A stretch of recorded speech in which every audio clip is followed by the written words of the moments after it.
How does attachment to a person end? Not a breakup, not distance, not silence. Because you can stop talking to someone and still think about them every day.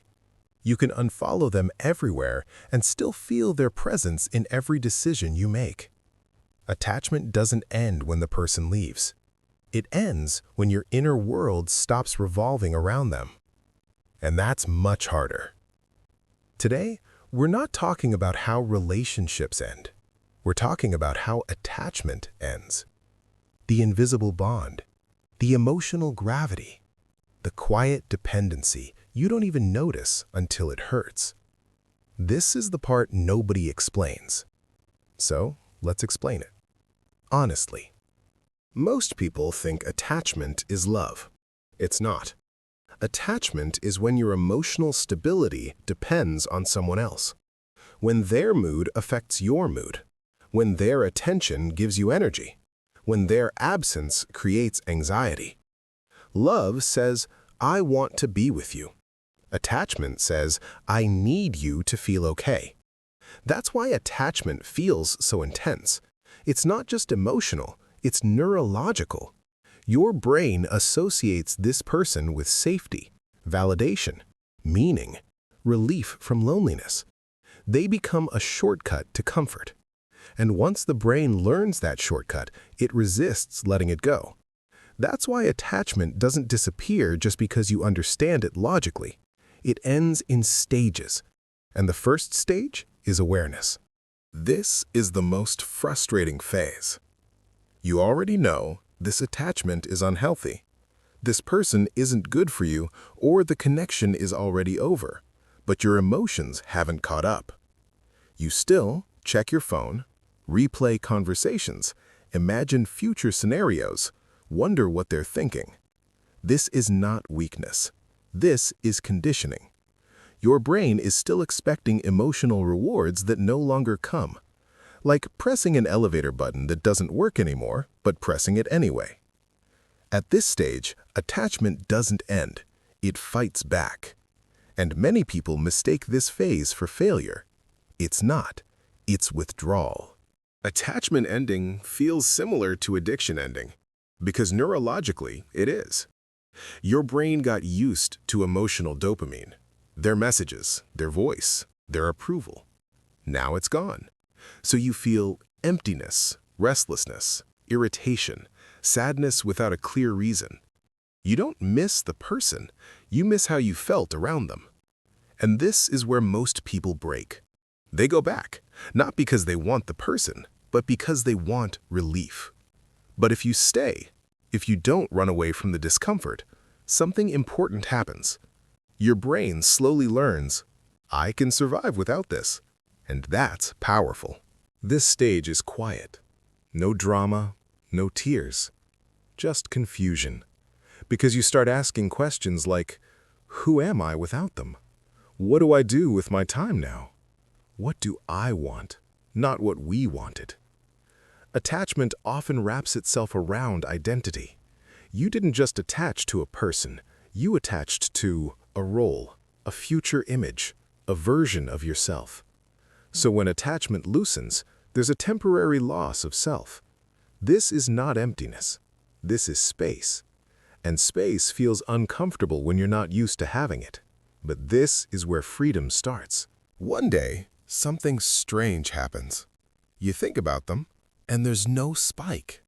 No pain, no longing, no emotional wave. Just a thought. Like remembering a place you once lived.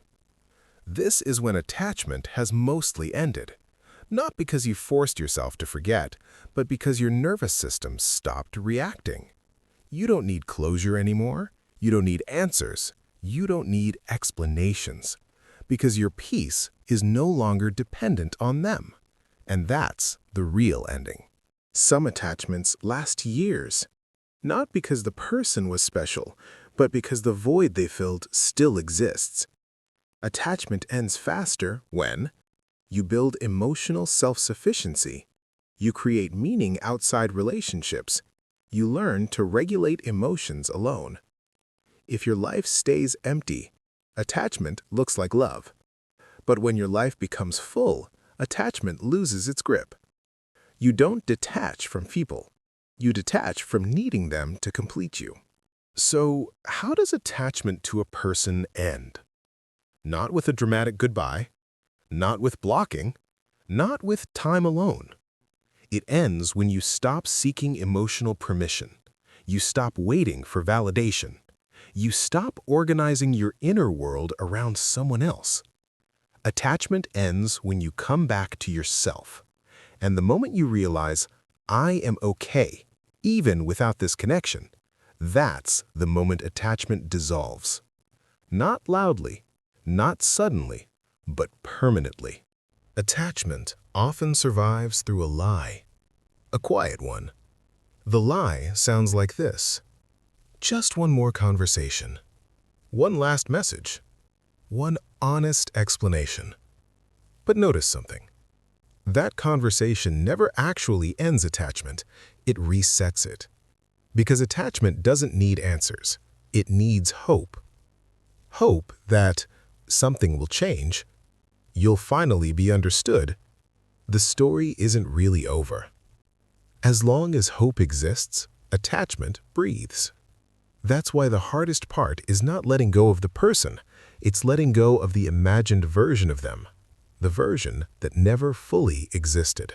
Sometimes your heart is already finished, but your mind isn't. Your mind keeps asking, what did I do wrong? What if I reacted differently? What if the timing was better? This is not love. This is the brain trying to regain control. Uncertainty feels dangerous to the nervous system, so the mind replays the past, hoping to rewrite it.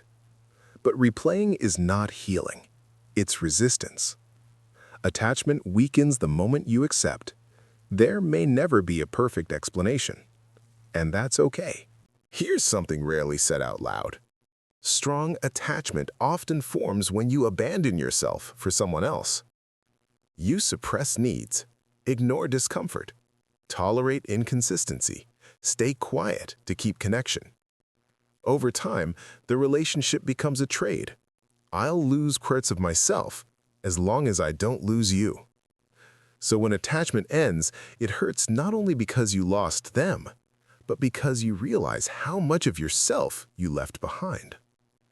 Detachment begins when you start choosing self-respect over emotional closeness, even if it feels lonely at first.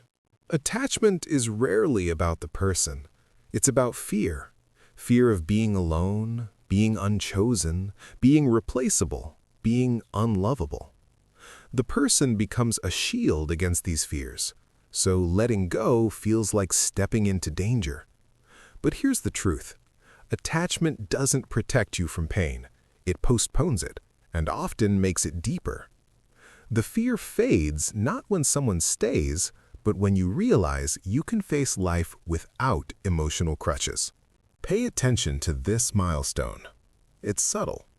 You stop imagining running into them realizing your value, future conversations, apologies, or reunions.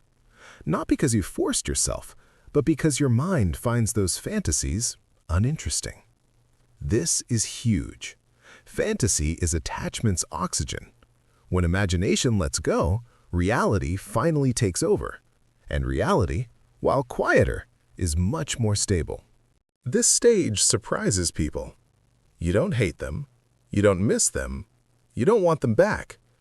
You feel gratitude. Not for how it ended, but for what it showed you. It showed you your patterns, your emotional needs, your boundaries, your capacity to feel deeply. The person becomes a chapter, not a wound. And this is emotional maturity. The final test of detachment is simple. You see them happy, and it doesn't collapse you. You don't compare. You don't spiral. You don't feel erased. You just think, I'm glad they're okay. And you move on with your day. No story, no meaning attached, no emotional hook. This is freedom. Many people fear detachment because they think it makes them cold. It doesn't. Detachment doesn't mean lack of empathy, emotional numbness, avoidance. It means emotional sovereignty, choice instead of compulsion, connection without self-loss. You can care without clinging. You can love without disappearing.